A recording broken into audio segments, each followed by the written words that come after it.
Muy bien, pues damos inicio a esta mesa y debate, una mesa debate y un repaso propositivo que lleva por título pues no más precariedad, ¿no? Y que me toca moderar. Bien, en cualquier caso lo hago, comienzo dando las gracias por haber contado conmigo para esto, para esta tarea.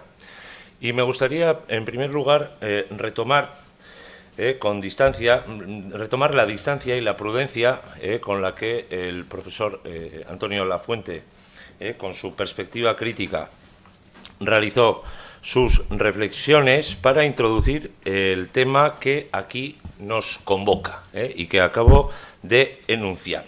Y lo hago retomando burdamente, parafraseando burdamente aquello que creo que dijo Rabelais, o se le atribuye a él la frase famosa de la science sans conscience n'est que mort de l'âme, es decir, la ciencia sin conciencia es la muerte del alma.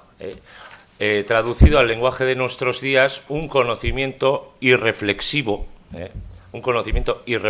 es estéril. O por ponerlo en términos aún más comprensibles, la cantidad no hace la calidad, no proporciona un conocimiento eficaz que nos haga progresar, ¿no? Y creo que es un punto importante y lo aprovecho para decir sencillamente, hoy que la idea del alma tampoco tiene la misma aceptación general que en el siglo XVI, que las humanidades, sean digitales o analógicas, carecen de sentido sin su objeto. Esto es evidente, ¿no? Las humanidades carecen de sentido sin su objeto, los humanos o la humanidad. Esto, igual que las ciencias sociales, no tienen ninguna razón de ser sin los actores sociales, que les dan algún sentido, y con la sociedad, ¿no? Esto creo que hasta aquí es elemental y todo evidente, ¿no? Y lo digo porque lo que hay detrás de todo lo que hemos ido viendo estos 2 días, en realidad de estas plataformas, aplicaciones, páginas, diseños, colorines, estadísticas, etcétera, etcétera, en realidad lo que hay detrás es mucho trabajo, realizado por personas de carne y hueso y no por una magia numérica que funciona sola, ¿vale? Son personas que trabajan en unas condiciones concretas, y sobre esas personas versa esta mesa. Entonces, para centrar el debate, y otra vez retomando una reflexión que hizo el profesor Lafuente, yo creo que no hay nada mejor que partir de una serie de evidencias, ¿vale? Y no de prejuicios, de lo que pensamos, de lo que opinamos, pues, todo es opinable, ¿no? Pero creo que es mejor partir de una base un poco empírica, de datos, de información contrastada, sobre la aportación de aquellas personas que trabajan más en precario, digamos, ¿no? Que son los predoctorales, los postdoctorales, a veces los técnicos, sobre los recursos con los que cuentan, las condiciones de todo tipo en las que trabajan, etcétera, etcétera. Y para eso no me cabe otra cosa que reconocer la labor de mis compañeras, que en realidad han hecho todo el trabajo importante, ¿vale? Ellas han preparado el dossier, los datos, los han buscado, etcétera. Con lo cual, paradójicamente, aquí reproduzco lo que voy a criticar, que es que yo soy el consolidado y las que trabajan en realidad son las que están más en precario. Pero bueno, esto es una primera autocrítica, ¿vale? Y luego ya me lanzáis los tomates, si queréis, ¿de acuerdo? Y sin más, les doy paso agradeciendo, ya fuera bromas, agradeciendo sinceramente todo el trabajo que han hecho. Adelante.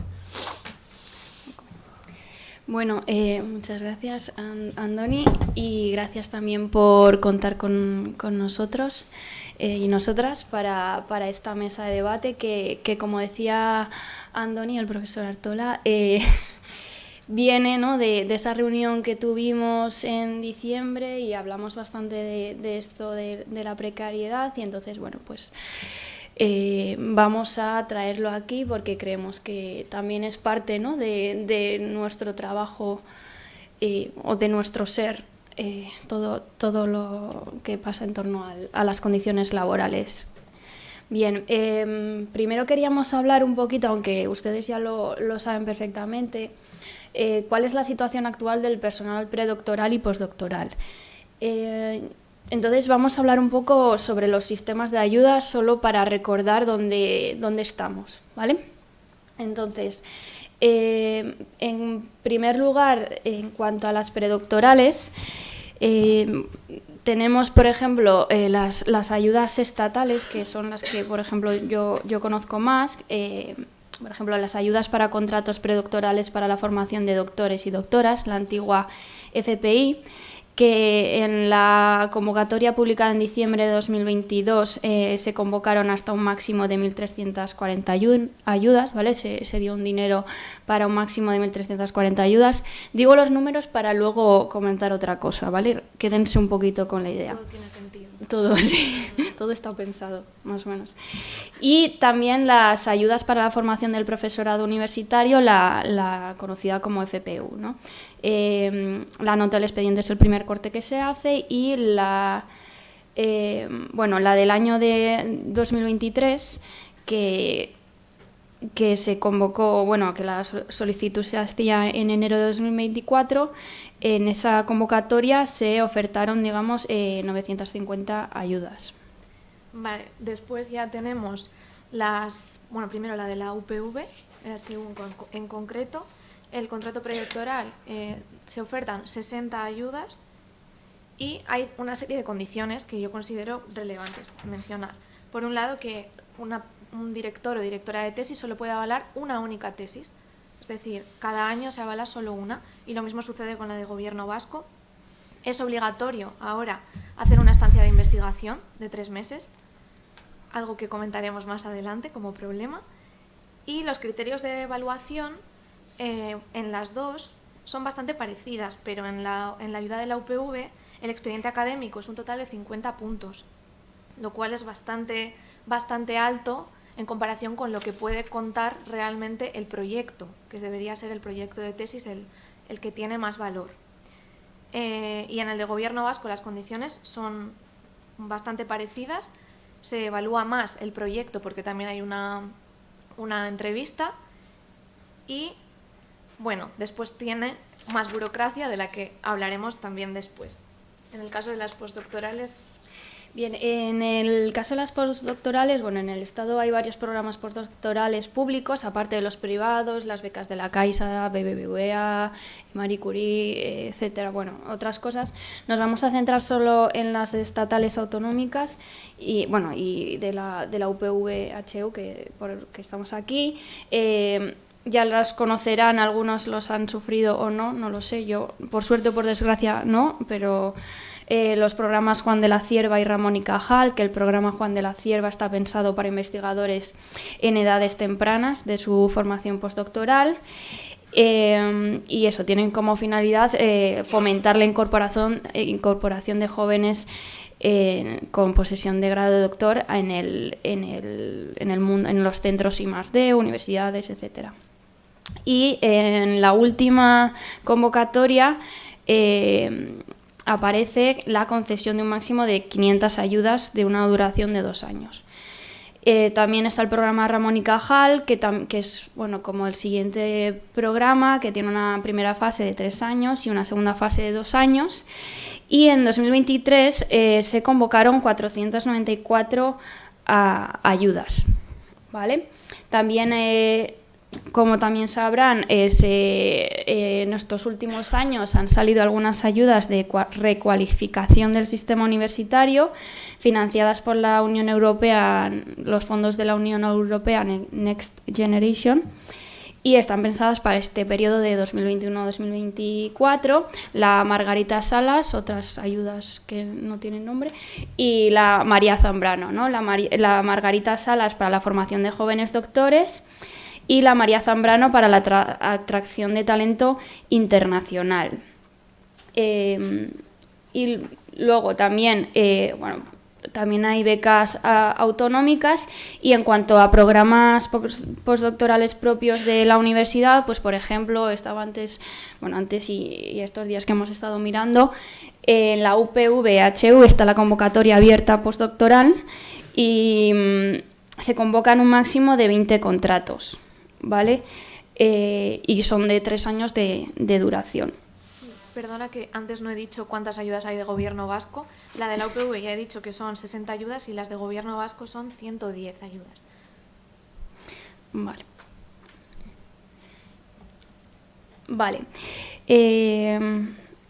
Ha habido, como decía Andoni, ha habido algunas mejoras, ¿no? en los últimos años, en las últimas décadas. Ha habido mejoras en las condiciones laborales, por ejemplo, el paso de beca a contratado predoctoral, por ejemplo, ¿no? Que yo soy FPU hace muchos años y era becaria, pues ahora son ayudas y son contratos predoctorales, ¿no? No tienen esa fase beca-contrato. También desde 2019 las condiciones laborales del personal de investigación en formación se rigen por el Estatuto del Personal Investigador Predoctoral en Formación, es decir, que ya hay un estatuto de los PIF, ¿no? Del personal investigador en formación. En él se recogen las características del contrato predoctoral y se determinan tanto los derechos como las obligaciones, ¿no? Que las obligaciones ya las tenemos muy claras muchas veces, pero los derechos no tanto. Entonces también es importante eso. Y ha habido también pues mejoras en el salario, como subidas en el salario de los predoctorales, que no sé si... No, simplemente eso, que con la subida del salario mínimo interprofesional al final pues ha habido una subida también en el sueldo, ¿no? Y eso es reseñable, que bueno, que si sube también es porque la vida sube, ¿no? Pero bueno, que está bien mencionarlo. Sí. Vale, también se ha difundido, o nos hemos encontrado que ha habido una difusión de estos problemas. Si quieres hablar, habla. Vale, una difusión de los problemas en medios y redes sociales, ¿no? De toda esta situación laboral y personal de las personas que hemos leído la tesis hace poco o que están en proceso de elaborarla, ¿no?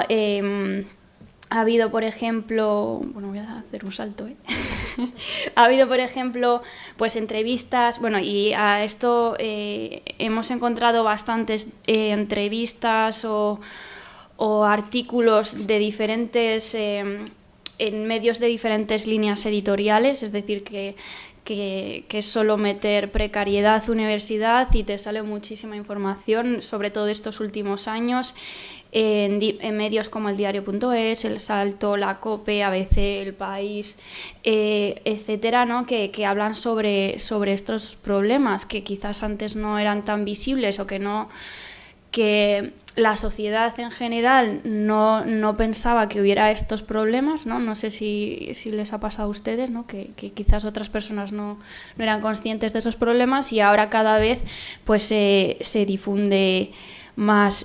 También les agradecemos a Ramón Díaz de Durana y a Teresa Jular, que también nos hicieron llegar algunos de estos documentos.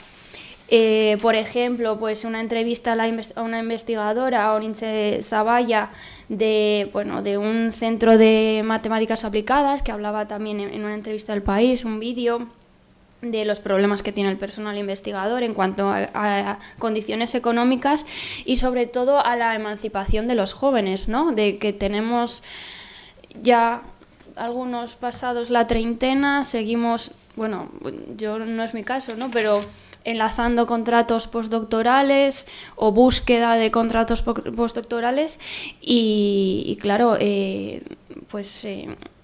tenemos ese problema, ¿no? Hay muchas dificultades para vivir de una forma autónoma y plena en muchos casos, ¿vale? Con una formación, una cualificación muy alta, pero que esa cualificación alta, sí, entendiendo que estamos en un sistema en el que eso pues se tiene en cuenta, con una calificación muy alta que no está acorde, ¿no?, con la calidad de vida, la estabilidad laboral y personal, ¿no?, de lo que luego también vamos a hablar.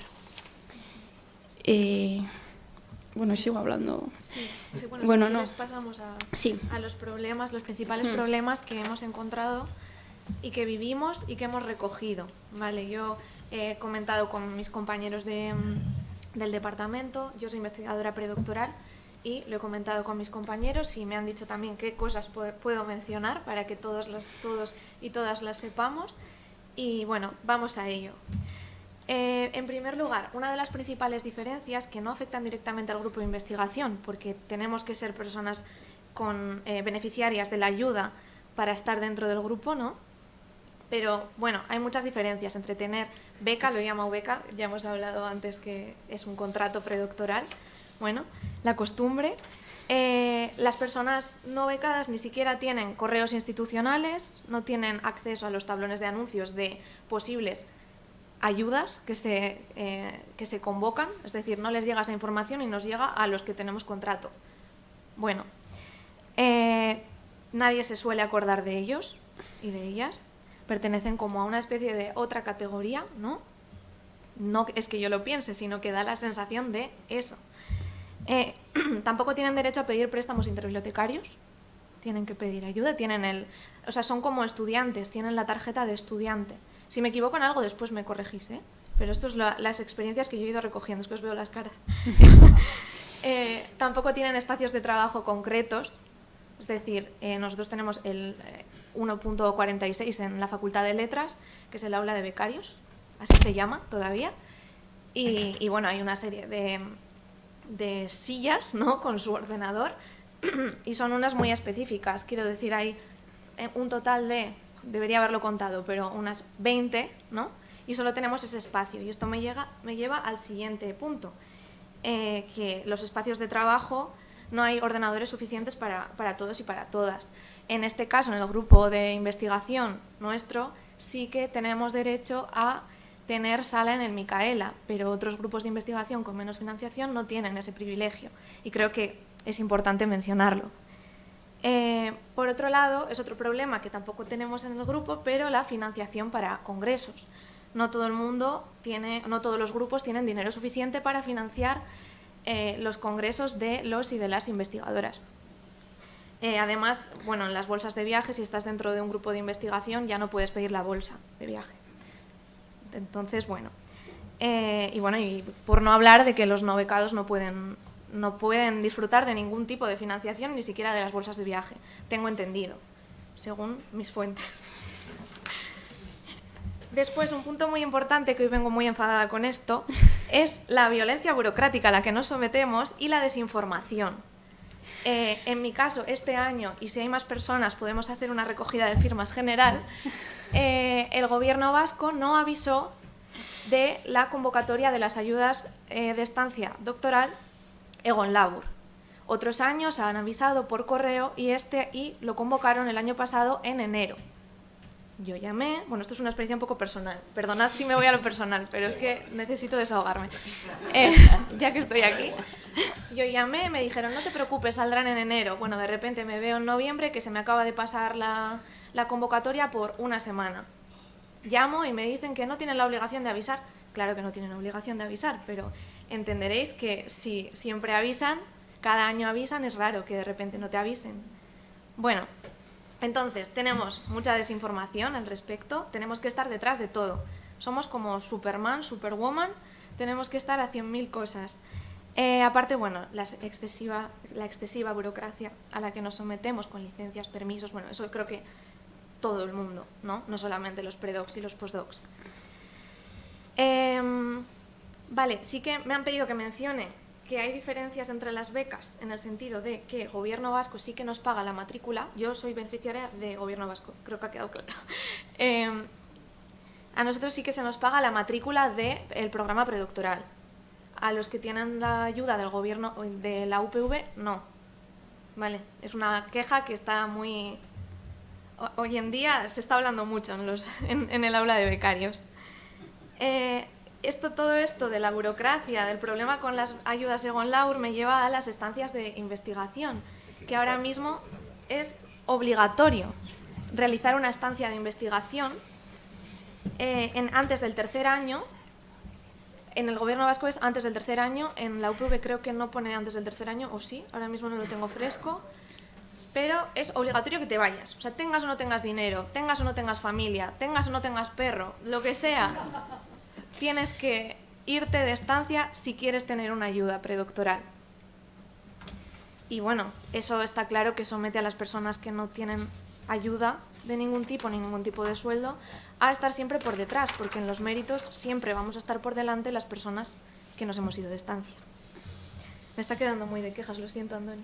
Da igual, es una pluralidad de voces. Yo hay una primera conclusión que es que hay que cerrar ese aula de becarios, que es un centro de subversión. Por supuesto, como tiene que ser. Espacio de innovación. Vale, bueno, ahora este punto nos afecta a todos y a todas, que es la excesiva carga de trabajo, que es lo que se llama capitalismo académico, ¿no? Es un sistema basado en méritos que nos obliga a tener publicaciones, congresos, docencia no pagada y tesis en el periodo predoctoral y postdoctoral. Claro, ¿qué pasa con esto? Que se crea una competitividad involuntaria a la que al menos yo no me quiero someter, pero que terminas viéndote obligado u obligada a entrar en ese juego. Y bueno, esto lleva a la autoexplotación, a las jornadas laborales excesivas autoimpuestas, a que se vea mal que no trabajes tanto cuando en realidad estás intentando proteger tu salud mental. Bueno, después está la consideración social de las personas predoctorales y postdoctorales, sobre todo predoctorales. Al final hay una especie de jerarquía entre aquellas personas que son titulares, aquellas personas que no lo son. Bueno, esto lo sabemos también todos y todas. De la salud mental voy a hablar un poquito más adelante, porque es un temazo que hay que abordar. Y la última problemática, digamos, es esa perspectiva de futuro. Es decir, nosotros y nosotras terminamos el contrato predoctoral y nos vemos un poco en la nada, ¿no? Ahora Nerea va a mencionar qué problemas postdoctorales hay en concreto, pero estos son los problemas generales y yo en específico predoctorales que sufro y sufrimos.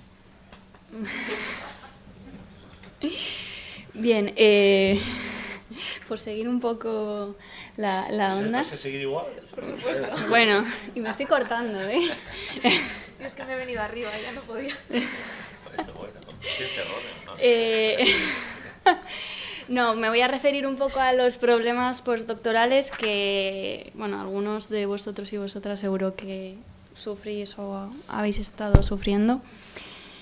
Hemos puesto ahí embudo postdoctoral, ¿vale? Y con ello nos referimos a que mucha gente, bueno, ustedes, vosotros sabéis, vosotros y vosotras sabéis, hay mucha gente haciendo tesis con y sin beca, porque nos olvidamos siempre de la gente que hace la tesis sin ese contrato, diversas ayudas predoctorales, pero si se han fijado, si os habéis fijado en los números que hemos dicho, tanto Irati como yo, hay becas predoctorales, unas cuantas, no las suficientes, pero bastantes, pero no tantas ayudas postdoctorales, ¿vale? Entonces, uno de los principales problemas es ese, que aunque tengas beca predoctoral, luego no hay tantas becas postdoctorales para toda esa gente que ha salido con tesis doctoral. Son muy pocas, son muy competitivas y entramos en ese bucle que ha comentado Irati de publicar, ¿no? Bueno, también una cosa que, bueno, yo pregunté también un poco a gente que está con ayudas postdoctorales a ver qué es lo que pensaban ellos o qué creían que podíamos comentar, y también hablaban de la influencia de los problemas que ha habido bueno, ya no tanto, pero la última década con la tasa de reposición, ¿no? De que se jubilaba mucha gente y en vez de contratar, pues de sacar una plaza por cada jubilación o excedencias o demás, pues se han suplido pues con más horas para otros compañeros y compañeras, que creo que todo eso lo hemos sufrido todos o todas. Entonces, claro, toda esa gente que estaba saliendo con la tesis y que en principio de forma más o menos natural tendría que haberse incorporado a la universidad, no se ha incorporado. Entonces ha tenido que optar a esas ayudas postdoctorales, ¿no? Entonces ha habido como mucha gente, al menos en mi generación más o menos, ¿no? de terminar la tesis y que no había una posibilidad para incorporarse en la universidad, ¿no? Entonces ahí está ese, digamos, embudo postdoctoral, como lo hemos llamado. También otra cosa que me comentaron, o lo que lo puedes ver, bueno, se puede ver, es que los que han tenido una beca predoctoral suelen ser los que después consiguen una beca postdoctoral. Irati ha hablado de la gente que no tiene, estoy hablando de becas y son contratos, perdonadme, que no tiene contrato predoctoral. Claro, no juegan, no están en la misma, o sea, no juegan con las mismas condiciones, ¿no? Una persona con contrato predoctoral se puede ir de congreso, puede dedicarse a publicar, a investigar, pero una persona que tiene que trabajar para sobrevivir y además hacer una tesis no se puede permitir eso. Entonces no está jugando en las mismas condiciones. Entonces también esas personas que han hecho un increíble esfuerzo para hacer una tesis mientras están trabajando se encuentran con que su currículum no es el mismo que otras personas y que no van a poder acceder a esas becas postdoctorales, ¿no? Entonces se crea ahí también ese problema. Tampoco han podido acceder a docencia, o en general, ¿no? La gente que no tiene contrato, eso, y han tenido que conciliar su vida laboral con esto, ¿no? Entonces no están en la misma situación. También con algunas de estas ayudas postdoctorales ha habido algunos problemas. Yo no lo conozco personalmente porque eso, yo no he tenido una ayuda postdoctoral. Ha habido problemas por ejemplo, con estas ayudas de Margarita Salas en la concesión de financiación para estancias de investigación en el extranjero, que en principio se prevén, pero luego ha habido problemas para la financiación. Entonces, bueno, pues ahí hay unos problemas que quizás se tendrían que abordar, no sé cómo, pero bueno, lo vamos a ver ahora, pero está todo esto. Para no ser tan bajoneras todo el rato y para que Andoni me perdone, se me ha olvidado antes comentar en la parte de actualidad o de mejoras que por suerte en los últimos años se han creado diversas plataformas, tanto a nivel estatal como territorial, para la denuncia de la precariedad en este ámbito, y por eso también se ha difundido más. Una de las más conocidas para todos aquellos que estamos en este mundillo es la Federación de Jóvenes Investigadores o Investigadoras, ¿vale? que recoge asociaciones locales de jóvenes investigadores y que nació en el año 2000 con el objetivo de llevar a cabo acciones colectivas para lograr una carrera investigadora digna, ¿no? Y sí que ha habido bastantes avances, pues ya hemos hablado del estatuto del personal investigador, han tenido reuniones con el Ministerio, con la ANECA, etcétera. Entonces, desde esa parte se está trabajando bastante y están haciendo muchísimas cosas. También una cosa que me ha parecido interesante, estuve mirando un poquito la página, bueno, y también, bueno, pues le sigo bastante. Tiene una sección como de guías rápidas que te ayudan a, pues ¿quieres pedir una beca predoctoral? Pues te pone qué es eso, ¿no? De una beca predoctoral. Bueno, un contrato predoctoral, que es un trienio, etcétera. También en la UPV-EHU contamos con EHU Coprecario en Coordinadora, ¿no? La coordinadora de precarios de la UPV-EHU, que se creó en 2023 y que agrupa también al profesorado investigador y personal investigador de la universidad, y nace para denunciar las malas condiciones laborales que se han incrementado desde la entrada en vigor de la LOSU, y también en general para hablar de la situación de la UPV-EHU, ¿no? Entonces también hay ese tipo de plataformas o de asociaciones que trabajan evitar o mejorar evitar la precariedad y mejorar las condiciones laborales, económicas, personales de este personal investigador en formación. Vale, sí, ahora se viene el temazo. Un titular del País: la tesis doctoral es perjudicial para la salud mental. Bueno, un estudio asegura, ahora vamos a los estudios, que los doctorandos son 6 veces más propensos a desarrollar ansiedad o depresión en comparación con la población general. Y destaco, el 39% de los doctorandos se encuentran en un perfil de depresión moderada o severa frente al 6% de la población general, y las mujeres que realizan su doctorado tienen un 27% más de posibilidades de sufrir problemas psiquiátricos que los hombres. Vamos ahora a entrar un poco en algunos No se podía datos. saber, ¿eh? Perdón. Nada, sí. Vale, pasa por la diapositiva. Vale. Hay un estudio de Bélgica, que sí lo tenéis ahí abajo, que dice que aproximadamente la mitad de los doctorandos sufren al menos 2 síntomas asociados con problemas de salud mental, y un tercio presentaba al menos 4. ¿Cuáles son esos síntomas? Sentimiento de sobrecarga, tristeza continua, depresión, pérdida de sueño, pérdida de confianza, sentimiento de inutilidad o imposibilidad de tomar decisiones, entre otras. Otro estudio de la Royal Society dice que más del 40% de investigadores doctorales y postdoctorales presentan síntomas de depresión o problemas relacionados con niveles altos de estrés. También apuntan que la mayoría de los investigadores y de las investigadoras encontraban su trabajo estresante y que sufrían un nivel de desgaste muy grande. Solo un 6,7% de esos investigadores e investigadoras aseguraban que tenían un problema de salud mental lo habían comunicado a sus instituciones.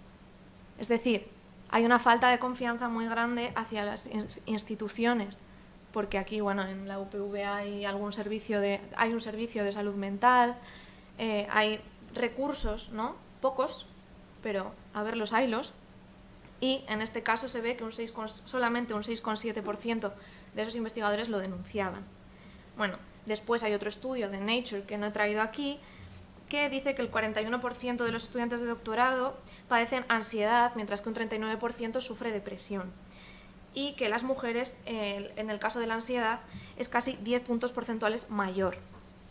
Vale, entonces esta es la situación de salud mental que tenemos, y vemos todos los problemas que estamos teniendo, veis cómo los hemos expuesto, y vamos a ver lo importantes que somos para la comunidad.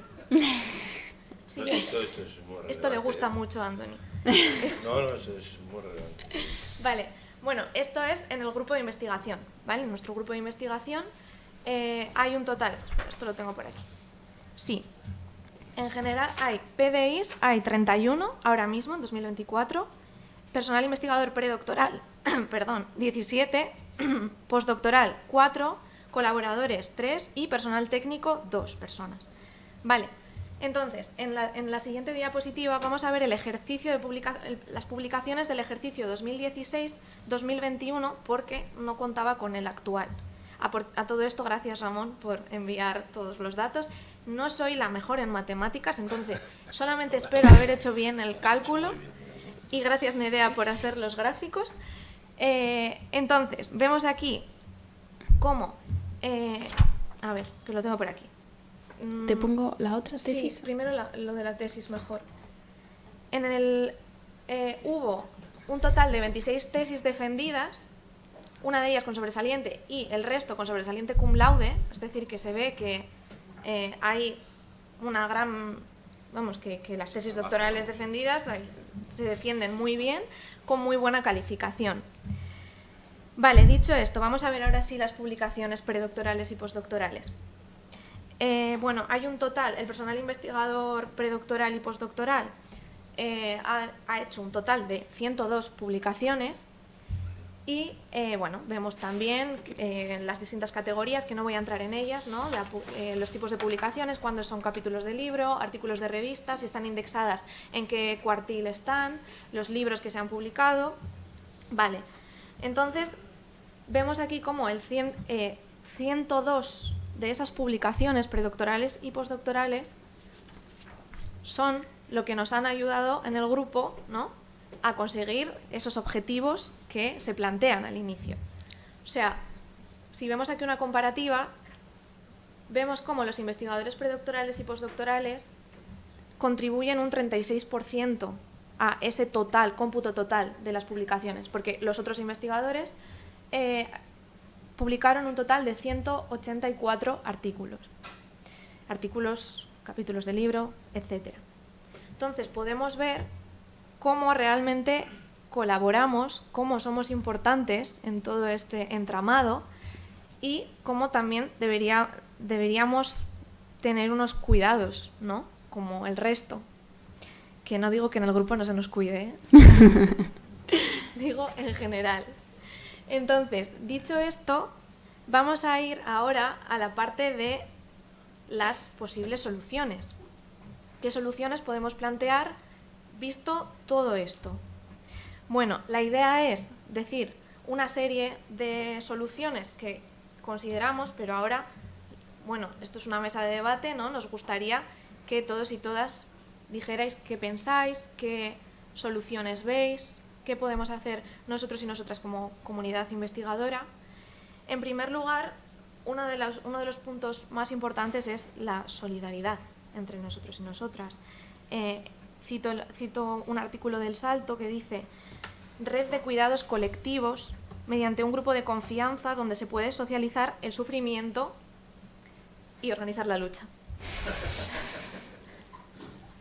Entonces, bueno, yo creo que ser solidarios los unos con los otros, cuidarnos y ser consciente de la situación del de al lado es algo muy importante, porque muchas veces estamos tan metidos en solo lo nuestro, que no lo critico, al final es normal, cada uno tiene sus problemas, ¿no?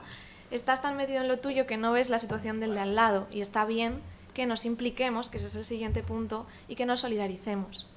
Esa implicación va sobre todo dirigida a esa gente que está quizá en una situación más de poder, digamos, si jugamos con eso de las jerarquías. Es decir, al final, si yo como predoc estoy teniendo unas dificultades concretas, sería ideal que el personal doctor me cuidara o se preocupara más por mí, ¿no? Y bueno, por no hablar de las medidas, que tienen que tomarse medidas desde la universidad. Bueno, es necesario un servicio de atención psicológica, eso es evidente, que la UPV-HU la tiene, y un protocolo de actuación eficaz en la academia en general, y esto lo dice el Salto, que garantice que se nos está cuidando, que no hay excesos, ¿no?, que no se nos descuida. Para terminar, y ahora daros paso, no quería no citar, esto lo he improvisado, vosotros algunos lo habéis podido leer, Ana Garriga, que es una investigadora en humanidades, dice en un podcast sobre precisamente este tema, en un episodio sobre este tema, dice, cito: todo se basa, en esto del doctorado, en una retórica de la excepcionalidad. ¿Qué lista eres? ¿Qué notas tienes? Haces un máster, haces un doctorado, y cuando terminas el doctorado, el sistema te abandona. Eso genera una ansiedad vital, de autoestima. Estás igual de bien formada que los demás, pero el sistema solamente absorbe a 2. Cuando te han creado en una especie de cama de algodones, de eres la mejor, qué lista eres, ¿no? Y al final te han inutilizado para la vida diaria porque tú consideras que solamente sirves para la investigación, en este caso. Eso es todo por nuestra parte. Vamos ahora a ver qué podemos hacer con esto, ¿no? Gracias por escucharme.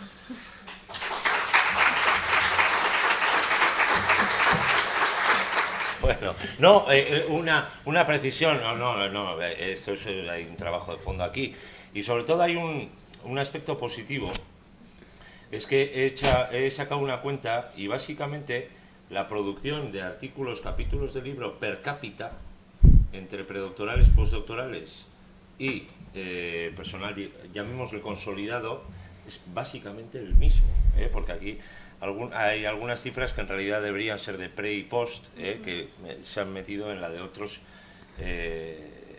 en la de otros investigadores. O sea, es decir, que básicamente se produce lo mismo. ¿Y eso qué supone? Y esto es positivo, eso, y hay que reconocerlo, que cuando a nosotros nos dan una financiación, esa financiación depende de lo que se ha hecho durante 5 años, ¿vale? Y si digamos, el 36%, que en realidad sería el 40%, de lo que se ha hecho corresponde a esos sectores, pues lo cierto es que habría que tener ese dato en cuenta porque es muy importante, y parte de esa financiación habría que destinarla a la mejora de sus condiciones, por ejemplo. Pero en este equipo se ha hecho, ¿de acuerdo? Con caso de estancias para las que no había financiación, etcétera, etcétera. Gracias por esa parte. Se ha podido, porque me afecta personalmente. Se ha podido suplir gracias a esa financiación, pero no es un regalo. Aquí quiero mostrar que no es un regalo, que es que aquí nosotros tenemos esa financiación que está muy bien, gracias a que hay un 40% de artículos y capítulos del libro que viene precisamente de esos sectores, ¿vale? O sea, y a mí esto me parece un dato muy relevante, para no hablar en el vacío, ¿vale? Por eso siempre me ha gustado eso, siempre la cosa está. Bien.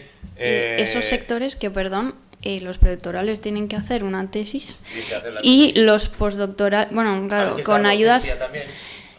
Docencia, hacer la tesis y encima tienes que publicar, y los que hemos entrado jóvenes, ya no tan jóvenes, pero bueno, más o menos, con más docencia, o sea, docencia nueva completamente que tienes que preparar, que igual no coincide, no hablo de este lugar, o sea, en general, ¿no? Creo que es bastante general en cualquier universidad, o sea, yo vengo también de otros sitios y es lo que nos ha tocado, ¿no? Y lo que hablas, docencia que nunca has dado, entonces que tienes que preparar, y que muchas veces pues no es exactamente tu especialidad, entonces...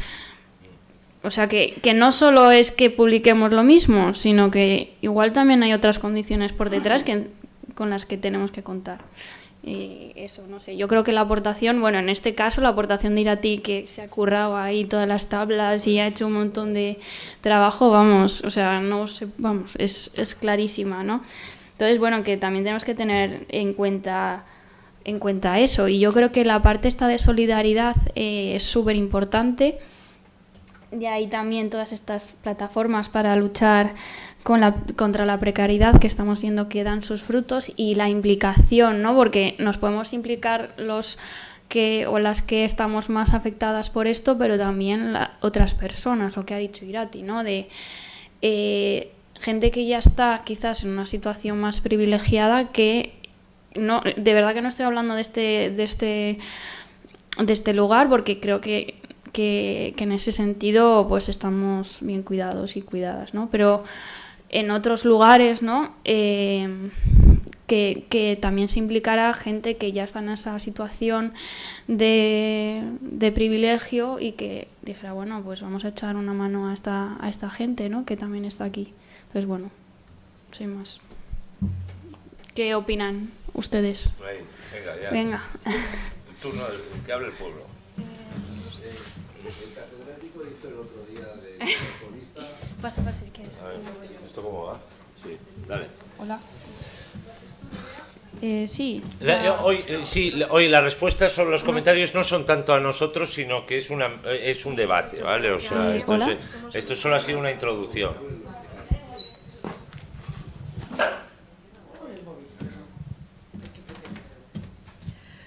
Bueno, muchísimas gracias, chicas. Bueno, prepararos, creo yo, porque el mundo académico es una frustración continua. Es decir, estáis en una fase de frustración, y cuando sois más adultos y responsables entonces de la posibilidad de formación o de conseguir trabajos para otros, más frustración, porque nuestra voz no tiene el punto final, ¿no?, de recepción de que hemos formado, hemos trabajado y sin embargo no podemos opinar para colocar a las gentes que están testadas, trabajadas, bueno, en fin. Frustración continua, prepararos, o estamos preparados todos. Mirad, para mí el lenguaje es muy importante. Entonces, contrato y no beca. Porque es que arrastramos todavía colas de una ayuda, ¿no?, frente a lo que es un derecho laboral. Entonces, nos ha costado trabajar para que realmente la investigación vaya avalada por contratos, que nos sitúa ante otro frente de defensa de protesta, ¿no? Entonces, los Ramón y Cajal fueron los primeros contratos. Claro, no olvidemos, es que hay políticas científicas, hay responsables de políticas científicas. Entonces, Esperanza Aguirre fue ministra de Educación cuando pedíamos, ¿no?, la audiencia para los primeros contratos Ramón y Cajal, que todavía no existían. No se nos olvide. Mariano Rajoy era ministro de Educación cuando pedíamos los primeros contratos Ramón y Cajal, etcétera. Bueno, por lo tanto, ¿qué podemos hacer? Desde luego, votar, pensar cuáles son realmente las políticas y los responsables. Habéis hablado de muchos de los foros posibles. Europa es todavía un foro de oportunidad, ¿no? Y hay secciones de Europa poco conocidas para contratos que no son solo conducidos hacia la investigación, sino también para la formación en algunos sectores laborales donde sí se necesita la experiencia, la formación o tal, pero van hacia otro terreno, por ejemplo, editoriales, ¿no?, o cuestiones de ese tipo. O sea, sigue siendo foro, ¿no?, de oportunidad, porque ahí hay dinero y hay movimiento, también es política científica, claro, ¿no? Una cosa que me parece importantísima, porque efectivamente, lo decíamos yo creo ayer, ¿no?, somos también nosotros quienes estamos creando monstruos, ¿no? O sea, el someteros, ¿no?, realmente, ¿no?, a esta carrera de competitividad, bueno, no, también somos responsables en eso, ¿no? Pero, por ejemplo, hay ya una firma generalizada de los principios DORA, es decir, que los principios de evaluación, ¿no?, ya no estén avalados por la cantidad, sino estén avalados por la cualidad. Esto está firmado desde el 21. Hay que trabajarlo más, claro, hay que trabajarlo en la evaluación, pero trabajarlo también en cualquiera de los sectores de producción científica, creo yo. Sé que también estoy haciendo una carta a los Reyes Magos, no es que se esté ni riñendo ni proponiendo. Me parece que esto es un foro de trabajo político común, ¿no?, necesario. Y luego, claro, un elemento gordísimo para lo que es el caso español, ya termino con esto, es, nos ha costado 20 años y nos va a costar, creo yo, ¿no?, todavía más, es la decisión entre pelear por los tenure track, ¿no?, es decir, por los contratos de investigación, o pelear por el sistema funcionarial. Esto fue lo que se cargó nuestro sistema de protesta, nuestro mecanismo de protesta hace años, antes de nacer los Cajales. Yo soy primera promoción de Ramón y Cajal, ¿no? Entonces, en ese momento de pelea o de tal, seguimos en el mismo punto. No sabemos todavía si defender los contratos laborales, ¿no?, la fórmula contratos laborales, ¿no?, o el funcionariado. ¿Por qué? Porque sí estamos en un país, sobre todo, más conducido por la seguridad desde el funcionariado, no por una seguridad en los contratos laborales. No, bueno, lo dejo aquí un poco, ¿no? Pero sí creo que principios DORA importantísimo. Esta definición o no de si queremos pelear por contratos sostenidos o por funcionariado es también importante, y bueno, lo dejo ahí, ¿no? Y gracias, desde luego.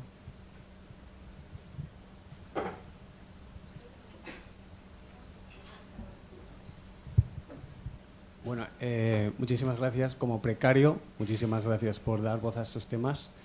Yo creo que la precariedad se sitúa en un marco mayor, que es trabajo. Y entonces, que yo sepa, en una ecuación de trabajo puede haber más actores, pero está la empresa, sea pública o privada, están los trabajadores, y a mí lo que me falta es la tercera pata. Y ayer creo que la hablábamos en la mesa, que es donde están los sindicatos. Porque yo hablo por la experiencia del mundo investigador, CSIC, universidad y tal, y por haber trabajado también incluso en el ámbito sanitario de lo público. Los sindicatos están desaparecidos con aquel personal que no esté estabilizado. Y en este caso son predoc, muchos técnicos contratados por bolsas de contratación, los postdocs, etcétera, ¿no? Y pasa lo mismo en sanidad. Si no tienes una plaza fija de funcionaria, no estás representado por los sindicatos. Yo habré recibido 500 correos en 4 años de los grandes sindicatos en el CSIC y nunca se preocupan por los predoctorales, ¿no? Entonces, claro, es una pata fundamental, porque ahí hay solidaridad, hay representación, hay lucha, y todos estos problemas que estáis comentando de salud mental, de precariedad, vienen de eso, ¿no?, de un deterioro del trabajo, básicamente. Entonces, claro que ahora nos tenemos que organizar en estas plataformas, asociaciones, precarios, etcétera, etcétera, ¿no? Pero es que los sindicatos están absolutamente desaparecidos. Y es una pescadilla que se muerde la cola. Es que el predoctoral no se afilia a un sindicato, claro, porque no le representa. Ya está. Entonces, el punto final, ¿no? Y eso se lo discutiré a todo el mundo. Y un poco por miedo también, ¿no? O sea, al final asusta quejarse sobre cosas porque luego no te van a dar, puede que no te den otro contrato, ¿no? O sea, al final, en mi caso, podría haberme quejado más alto de las de Labor. Y al final no hay unas relaciones generales muchas veces que estén reguladas. Quedas a disposición de llevarte bien o no con tu director, directora, o con el jefe del departamento, los etcétera, etcétera. compañeros. Entonces, muchas veces todo se resume a llevarte bien a título personal. Y no debería ser así, ¿no? Si somos una entidad mayor que 2, 3 personas trabajando, pues somos un departamento, un laboratorio, una facultad, lo que sea, ¿no? También creo que tiene influencia el trabajo individual, o sea, me refiero, o sea, individualizado, no sé cómo llamarlo. Aquí tenéis un aula, yo no tenía un sitio donde trabajar como contratada predoctoral, entonces es verdad que estás haciendo tu tesis a tu bola y entonces quizás no, o sea, no tienes esa conciencia de colectivo, que gracias a plataformas o a sindicatos o lo que sea lo tienes, ¿no? De colectivo y lucha. Pero nuestro trabajo muchas veces es pues individual, desde casa, y yo hago mi tesis y mis movidas y voy a congresos, pero bueno, pero ya está. Entonces creo que también eso, no sé, influye, no lo sé, pero... Sí, sí, el ego y la individualidad del bueno, investigador es increíble, sí. Bueno, por añadir una cosa a esto, yo pienso que en el tema de la consideración social no he comentado que, claro, tú cuando le dices a tu amigo de la cuadrilla, no, es que estoy trabajando en la universidad, y te dicen, wow, tienes que estar forrada, tienes que tal, qué nivel. O sea, quiero decir que hay como una concepción muy errónea, Sí, ¿no? desvirtuada. O sea, desvirtuada de la realidad. Y uno de los problemas, ¿no?, es cómo transmitir eso a la ciudadanía, ¿no? Porque yo creo que también estamos un poco olvidados y olvidadas por eso, porque se piensa que estamos genial aquí, ¿no? A nivel condiciones, me refiero. Que es chocante ver eso. O sea, yo como alumna de grado también pensaba, mira, estos se están quejando y estarán, yo qué sé. Y luego ves la situación y dices, pero bueno, ¿quién está potenciando este engaño? Bueno, en primer lugar, me parece estupendo que se hagan sesiones como esta. Yo creo que si nos tenemos que comparar con otras trabajadoras, no es en buscar consideración social necesariamente. Yo creo que es ¿por qué tienen más derecho otras trabajadoras? Porque se han movilizado. Da igual, no es la consideración. ¿Tiene más consideración social ese albañil que nosotras? No. No, pero igual, ese no concreto, pero igual en una fábrica o no sé dónde se han movilizado para tener consideración de trabajo. La clave yo creo que está en lo que ha dicho Raúl de trabajo y también lo que ha dicho Cristina. A mí cada vez que habéis dicho beca me habéis clavado una agujita, ¿vale? Porque es importante, porque el tema se reduce a esto es un trabajo, tenemos derecho a una serie de condiciones laborales, tenemos derecho a un ordenador, tenemos derecho a un despacho, tenemos derecho a que no se piensen que somos becarios, porque ¿qué pasa? Que antes a lo mejor ese periodo de becario, que ahora ya es de contrato, era un periodo más corto. No, hay situaciones diversas, ¿no? Pero en general, ahora estamos en el predoc, postdoc, permadoc, ¿no? Que te plantas en 40 y tantos y estás todavía de postdoc. Eso es lo que está pasando. Entonces, cuando la gente ha visto esa posición como de becario, que no tiene derechos laborales, te siguen aplicando esa falta de consideración, pero no es la gente de fuera, es la gente de dentro. Y yo entiendo que eso, la solución, lo has dicho, es solidaridad, pero para organizar la lucha. Entonces, habéis hablado de la FJI, me imagino que algunas estaréis, y si no estáis, yo os digo, tú sí estás en la FJI. No, pero... Bueno, pues habría que, sí, yo que que sí que sea estoy, eso. os digo, ¿qué es lo que te da organizarte? No es solo, es trabajo, ¿vale? Hay mucho que hacer en la FJI, siempre se está haciendo cosas, ¿no? Ahora acabamos de pedir un proyecto de Instituto de Mujeres para hacer un estudio sobre la conciliación, cómo afecta a las mujeres en la academia, la conciliación, la maternidad. Estamos creando materiales que se publican en la red, guías para que conozcáis vuestros derechos laborales, porque como parece que esto es un privilegio, no conocemos que nada más empezar tu contrato tú empiezas a acumular para tener trienios. No sabemos reclamar los trienios. No sabes cuando ni lo llegamos. que es un trienio. Claro, no sabes lo que es un trienio, ¿verdad? Bueno, pues es que eso nos pasa porque nos creemos que esto es otra cosa, que esto es un privilegio, que esto es algo. Entonces, mi consejo para cualquier persona que entra en esto, federaos. Es súper fácil entrar. Hay un comité de bienvenida, creo que es MOI, que os explica cómo funcionamos. Participáis el tiempo que tengáis y estáis en una red en la que aprendéis sobre vuestros derechos, sabéis que no estáis solas y se consiguen cosas, se movilizan y otras veces no, te reúnes con el director de la agencia estatal y dice que nosotros no somos precarios y que bla, bla, bla y hasta luego, Lucas. Bueno, pues se sigue, ¿no? Entonces, y lo mismo con los sindicatos, dices que los sindicatos no se mueven por los predoctorales, es que estamos en un gremio que, pues, por eso, porque nosotros no somos trabajadores, somos intelectuales, somos otra cosa, pues hay mucha menos gente que se afilia. Y los sindicatos, yo no quiero defender a los sindicatos en sí, pero claro, es una institución que se mueve por los que están afiliados. Entonces esto no va de, no me afilio porque no se mueven por mí. Esto va de, si nos afiliamos, se moverán por nosotros. ¿Por qué se mueven más para el PAS que para el PDI? Porque hay mucho más PAS afiliado que PDI. Entonces lo que pasa es que nos creemos que somos de otra pasta y nos dan por todas partes. Esa es mi opinión. Y no hagáis lo mismo, de verdad os recomiendo que os sindiquéis, que os federéis y que seáis conscientes de vuestros derechos y que los exijáis. Y los derechos se exigen en política y en el ambiente laboral. Y la consideración social está muy bien, pero yo creo que esa no es la que nos va a dar ningún derecho laboral. Bueno, perdonad y me callo.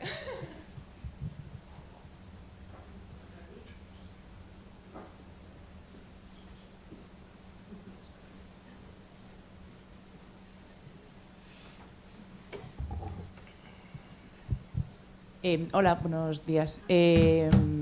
Bueno, muchas gracias por poner sobre la mesa todo esto que nos afecta a todas y a todos. Y sobre todo, yo estuve con vosotras en la mesa de diciembre y creo que estábamos muy enfadadas en ese momento. Yo me sumo a lo que ha dicho Raúl, estoy completamente de acuerdo contigo. Me vais a disculpar los que me habéis escuchado decir esto 3 veces en los 2 días o día y medio que estamos aquí, pero la noticia me llegó el miércoles según me bajé del tren. Yo, como sabéis, he sido Margarita Salas y soy Margarita Salas UCM, que hemos interpuesto una demanda a la Complutense por la cuota patronal que nos han quitado durante los 2 años que hemos estado en la universidad.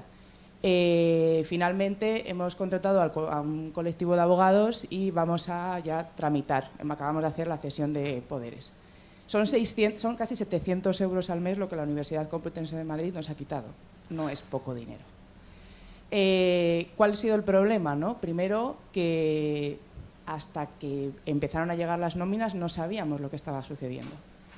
Lo segundo fue juntar a todos los Margarita Salas de la Universidad Complutense de Madrid. Cada universidad en las becas Margarita Salas puso su propia normativa, por lo tanto ha sido una casuística completamente diferente para poder unirnos en un colectivo de contratados postdoctoral Margarita Salas. Finalmente, ¿qué ha sucedido? Que los sindicatos en la universidad nos ofrecieron poder afiliarnos y yo no es que no me quiera afiliar, es que a lo mejor no tengo por qué afiliarme a un sindicato que no me siento representada, que eso también es otro debate a tener en todo esto, ¿no?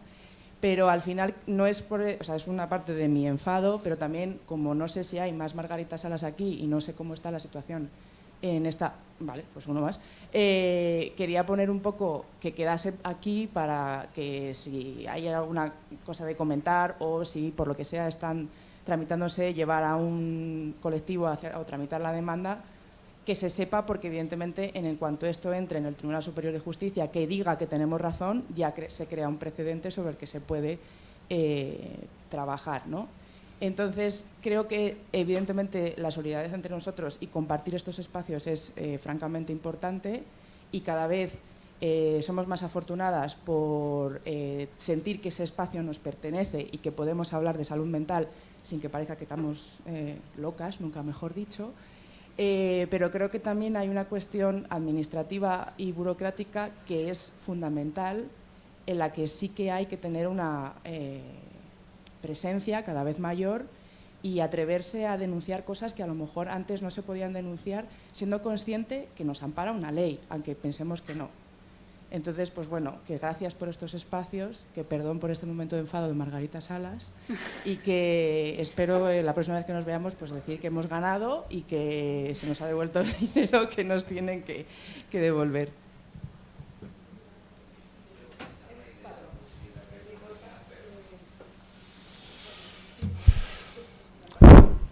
Perdón, Ana, es solo porque está relacionado con la intervención anterior. Yo vivo la experiencia de Margarita Salas desde Castilla-La Mancha, ha pasado lo mismo. La solución que encontramos fue afiliarnos a comisiones obreras, que en el ámbito de la Comunidad de Castilla-La Mancha está bastante sensibilizado con el problema de los predoc y postdoc. Digamos que el CSIC, por razones obvias, o sea, el PDI está tirando hacia el CSIC. El PAS está muy apoyado en UGT y comisiones, aunque trabaja temas de toda la universidad, fundamentalmente está muy centrado en predoc y postdoc.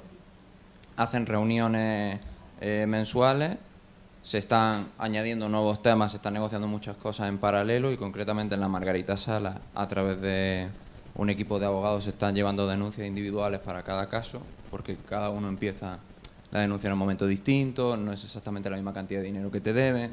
Digamos que el propio sistema ha individualizado la lucha, pero Comisión está tratando un poco de que vaya todo junto. En mi caso ya hay una sentencia favorable de hace un mes y pico y hay otra. Estamos hablando en mi caso de unos 11.000 euros. Y sigue sumando, yo calculo que serán unos 15.000 euros al término del contrato.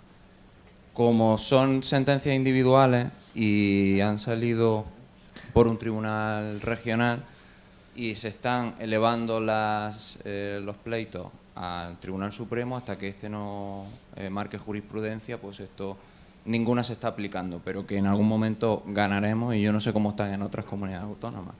Y me parece triste, ¿no?, que la Unión Europea a través de los fondos FEDER esté financiando formación postdoctoral, que es un regalo para cualquier universidad, y esas universidades ni siquiera se rasquen el dinero para pagar la cuota patronal, que es lo único que les correspondería, ¿no? Así que nada, solo eso.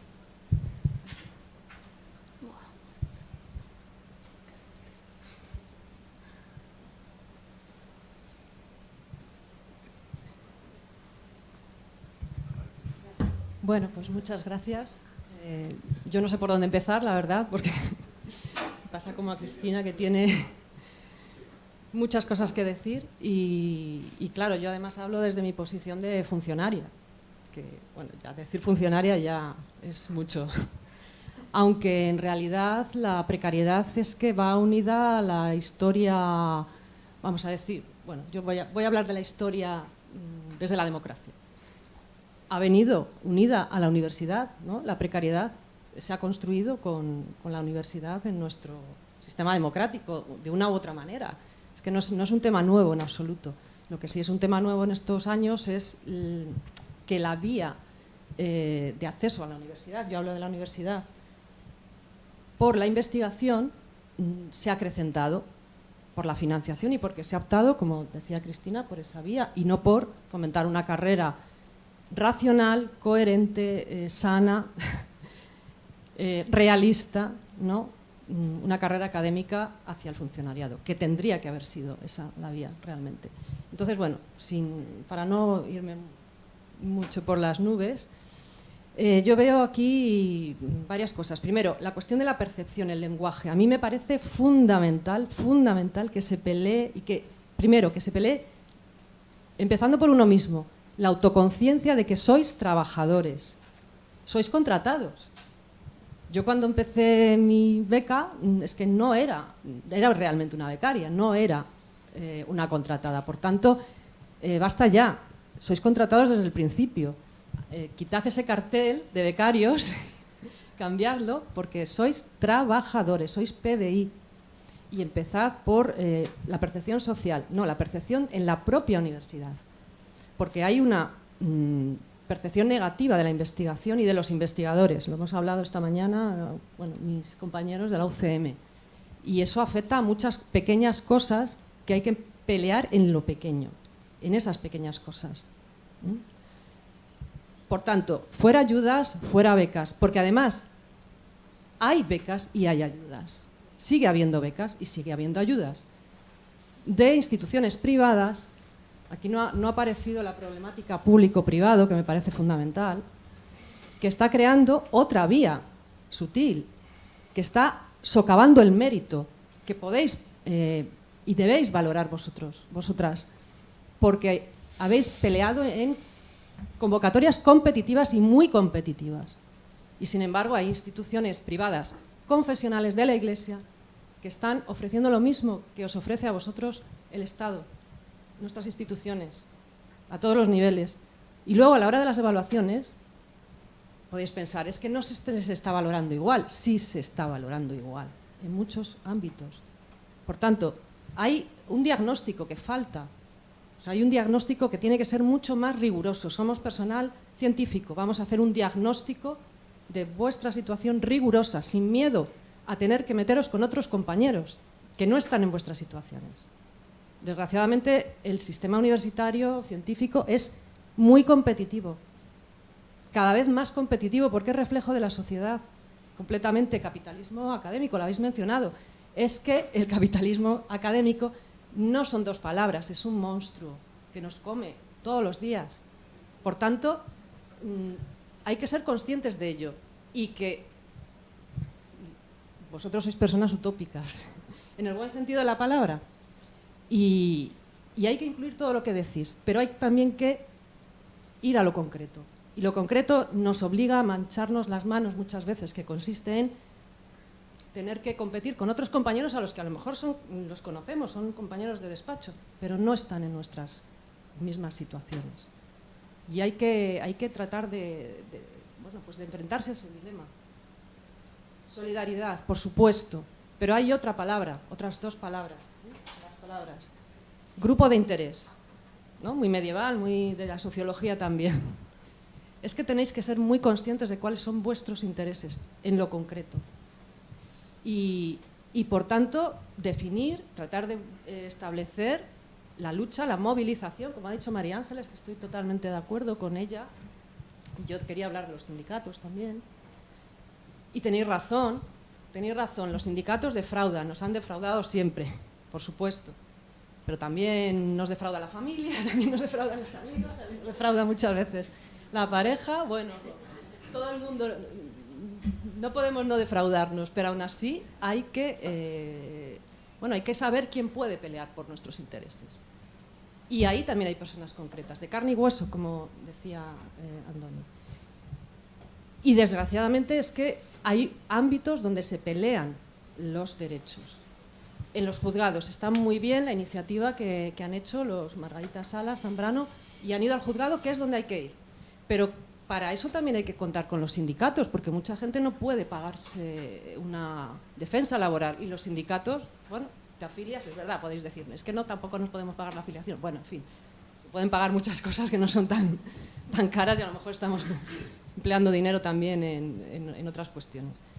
No, hay que afiliarse a los sindicatos. ¿Por qué? Pues porque no, por mucho que esperéis allí a la puerta de los sindicatos, no os van a ayudar. No os van a ayudar. O sea, es así, la realidad es esa. Los sindicatos ayudan a los afiliados y es así. También los que estáis en la plataforma ayudáis a los que están en la plataforma. Aunque, en fin, utópicamente no se ve así, pero al final termina siendo así. Entonces, afiliarse, hay que afiliarse al que sea, al que más os guste, también está la CGT. Al que os guste, o formáis uno, no sé. Yo he oído a gente del sindicato en la UCM, yo he ido con reivindicaciones de los investigadores. Nos pedís ayuda a los que estamos dentro. Yo me puedo preciar de que llevo por lo menos 2 años, desde después del confinamiento, peleando por los investigadores por encima de mis posibilidades. Pero no puedo hacer más. También porque me falta, en fin, la ayuda de mis propios compañeros de departamento. Yo no puedo hacer otra cosa. Lo que está en mi mano, y he hecho más de lo que está en mi mano, lo puedo asegurar. Incluso darle la tabarra a los sindicatos, a uno en concreto. ¿Qué me dicen? Es que no los podemos representar porque están en plataforma, tienen una plataforma. Y claro, al estar en plataforma no podéis presentaros a las elecciones sindicales, no podéis estar en mesa sindical, no podéis negociar donde hay que negociar. Tampoco a lo mejor les hace mucho caso en muchas cosas. No hace mucho caso, que yo he tenido un pasado por ahí, pero, y bueno, no te hacían mucho caso. caso. Que acaba de mencionar Miguel, y pensad en otros colectivos. Es que el problema de la precariedad en la universidad, antes de que los investigadores le sacaran las castañas del fuego de la docencia en muchas cosas, ha sido los contratados asociados. Y ya sabéis, colectivo con el que a lo mejor hay que chocar, porque no hay más remedio, es que el dinero es reducido. Es un típico caso de recursos limitados y mucha competencia. Entonces, los asociados han conseguido torcerle el pulso a la ley que acaba de aprobarse. Va a haber una disposición que han conseguido, que se va a aprobar en el Senado y probablemente volverá al Congreso, para perpetuar los contratos que cesaban el 31 de agosto hasta 2026. Que a lo mejor hay universidades que dirán, no lo voy a hacer porque tengo ayudantes doctores que consolidar, investigadores que consolidar, no voy a seguir perpetuando 2 años a los asociados, pero otras sí lo harán. Y pensad que el dinero es que hay un trasvase ahí. Bueno, yo Entonces, prefiero ser utópica un poco, o pelear por más dinero para que nadie se quede atrás. Pero sin una cosa no quita la otra, pero precisamente vuestra situación os lleva a ir a no agotar todos los recursos que podéis sumar. Y a los sindicatos, claro, son criticables, pero desde luego no se van a mover si no estáis dentro vosotros moviendo las cosas con las personas. Y os puedo asegurar que con personas concretas, al final, porque al final somos personas de carne y hueso, no somos tantos, nos conocemos. Al final, hay resultados y los hay. Es que es así.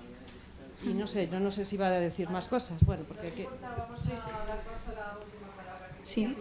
Un segundo, por alusiones, por lingüista. Hemos hablado de becas, contratos, ¿vale? Sí, yo he intentado, pero todavía tenemos ahí la conciencia. Si hemos hablado de ayudas es porque lo ponía. De hecho, o sea, siendo lingüista, ya me fijo en las palabras, ¿vale?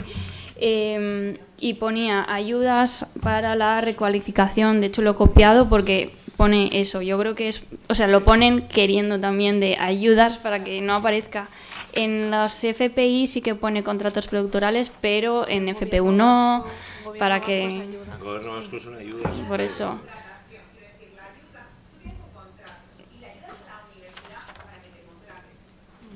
Sí. No, por eso que...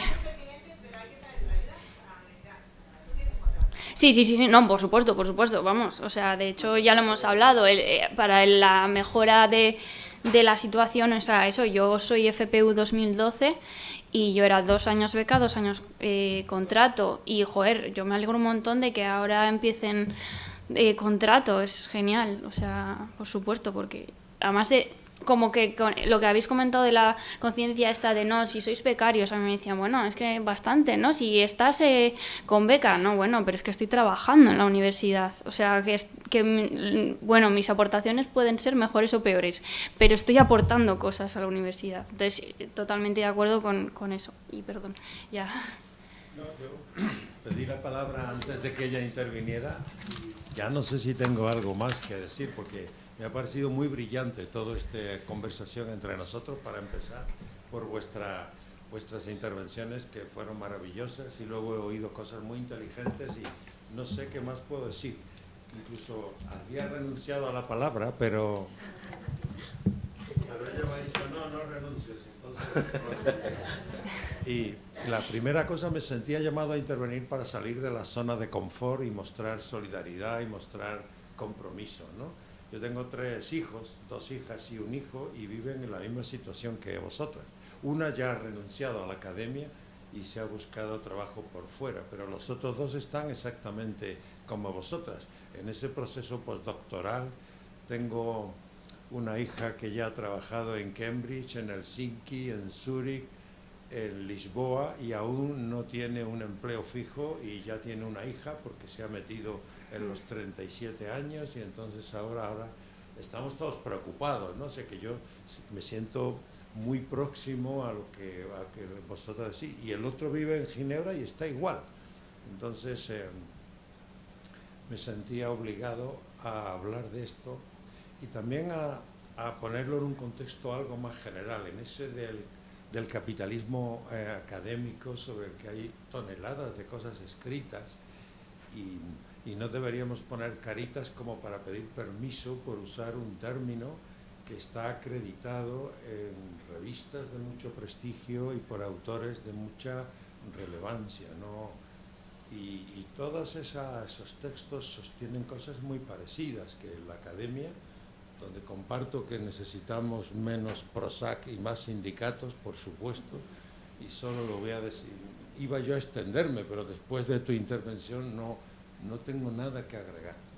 Pero sobre el capitalismo académico sí, hay una autora que yo admiro mucho, es una de las personas que más me han influido a mí, que se llama Isabel Stenger, que ha escrito un libro hermoso, se llama Otra ciencia es posible, está traducido al castellano, al inglés, a muchas lenguas, donde ella empieza su argumento, es un libro de unas 150 páginas, contando la anécdota de un profesor de la Universidad de Lovaina que publica un paper en Nature estableciendo una correlación entre manipulación genética y afectación a una especie de mariposas. Y entonces, de pronto, el claustro de la universidad convoca una reunión y somete a juicio esta conducta de este investigador que ha logrado pasar todos los filtros y publicar el texto. Y el claustro decide que debe retirar el texto porque ha puesto bajo amenaza todo el sistema de financiación de la universidad, porque ahora Monsanto, que es quien está por detrás, amenaza a la universidad con retirar los recursos que está apostando. Entonces él allí toma la palabra y en nombre de la libertad de cátedra, que nos costó siglos conseguir, y les pide a los compañeros que se retracten, que se avergüencen por su conducta y que afeen el procedimiento abierto por el rectorado. Y se hace una votación y acaban echándolo de la universidad, porque le dan un tiempo para retractarse y él dice que no.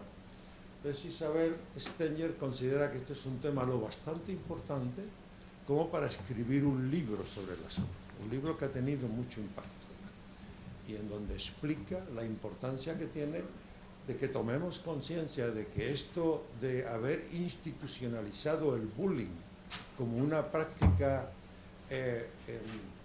protegida por el concepto de excelencia, ¿no? Que, como tú has dicho, produce monstruos, y entre los monstruos que produce está de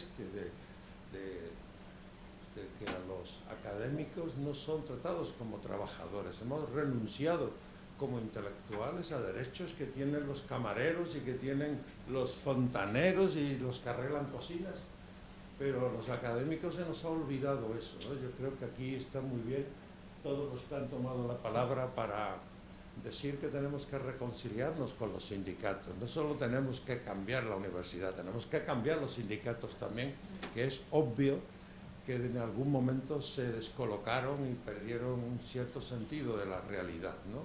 No nos sentimos con frecuencia representados. Los que salimos el 15M a decir no nos representa, también creíamos que eran los sindicatos. Bueno, ya veo que están nerviosos y que quieren que me calle. Muchas gracias por esta presentación, muchas gracias a todos los que habéis intervenido. Estoy fascinado, encantado de estar aquí. Muy bien. Muchísimas gracias.